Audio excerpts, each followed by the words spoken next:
Hi guys, welcome back to another video on the Caddy. As you can see, she's now sporting some new wheels. So these are 16 by 7.5, I believe. Maybe 16 by 8, but I'll double check, I can't remember. But they're a 5x100 ET, I'll have to double check, because I literally can't remember. But they're sporting some 195/40/16 tyres.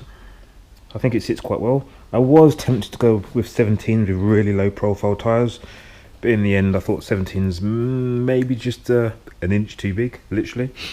But yeah, the Caddy's starting to look like an actual car now. So everything's on, all the lights are wired up, tailgate's on, bumpers are on, suspension's now set, even the wipers and stuff are on. Front grille, lights. I was going to use some of those halo type lights you see on old Defenders. So they're by a set, which I tried on, and I'll put a clip in now.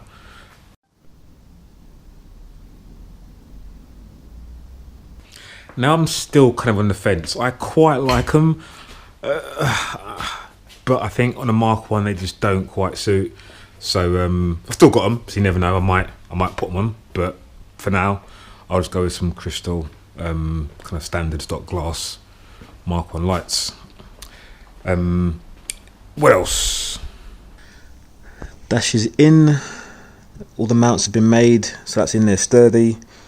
There's a few wires at the bottom there, which one is for the fan relay and the other one's for the diagnostic port, but other than that we're all good. Gonna have to make some kind of gaiter to blank that hole, but other than that, the dash went in quite easily.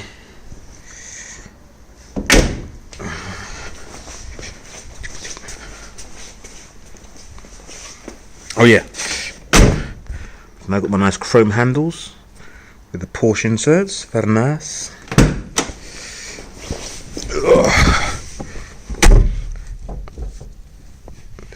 The zoom on this camera seems to be a bit too much. Anyway, need the keys.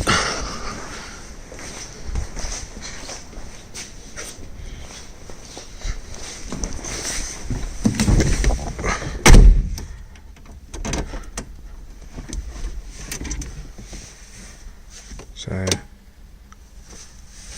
lights looking good. Indicators, flashes work, hazard lights work. This does actually work. Oh, that went out.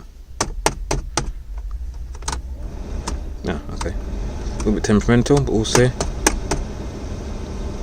And that works as well, so happy days. Yeah, that's it. The one thing I didn't really think about or realise was the window unders. With the dash on, you can't actually turn them. So I have ordered an electric window kit. Whilst I'm at it, I'm going to put some central locking in it. So that should come next week. So when that's here, I'll do a video of fitting that. Let's pop the bonnet.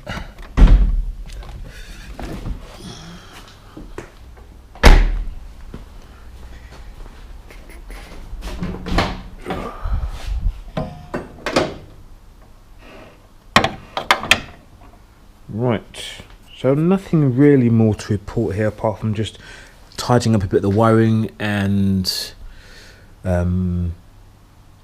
what else? The power steering.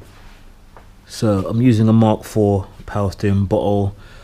I've got the supply line to the pump plumbed in, and the connection to the steering rack, the low pressure side. I just need to get a banjo fitting just to finish that off. On the high pressure side, things are a little bit more complicated because the steering rack sits quite close to the bulkhead, so I can't use the high pressure pipe out of a Mark III Golf. So what I'm doing is in essence making my own, which is kind of a hybrid of the Mark III. So in essence, from the pump across the front of the engine over the gearbox is all Mark III, and then as it goes kind of over the gearbox down across the front of the steering rack, that's kind of custom. I can show you that. I can show that now.